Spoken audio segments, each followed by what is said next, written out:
तिकडे छत्रपती संभाजीनगरात भाजपने शिवसेनेला धक्का दिलाय। कन्नड ग्रामीण जिल्हाध्यक्ष भरत राजपूत भाजपात गेलेत। माझी शिवसेनेत कोंडी होत असल्याचं भरत राजपूत म्हणालेले आहेत। शिवसेनेविरोधात भरत राजपूतांनी उघड नाराजी व्यक्त केली आहे। मी सांगू इच्छितो साहेब की मागील 3.5 वर्षापासून माझ्याकडे शिवसेना शिंदे गटाची जबाबदारी होती, ग्रामीणची, कन्नड, वैजापूर आणि गंगापूर। त्याच्यासोबत साहेब मी माझं काम लोकसभेमध्ये इमानदारीने पार पाडलं।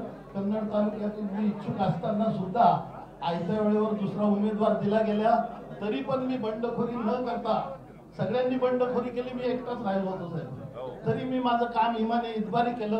आज मंत्री आहेत अतुल सावे साहेब, डॉक्टर साहेब खासदार आहेत, जिल्हा अध्यक्ष साहेब आहेत, पण यांनी मला पाठबळ दिलं साहेब। त्या पक्षात असूनही एक मित्र म्हणून हे मला खंबीरपणे माझ्या पाठीशी उभं राहिले साहेब। लोकशाही मराठी ऐका, पहा, जागरूक रहा।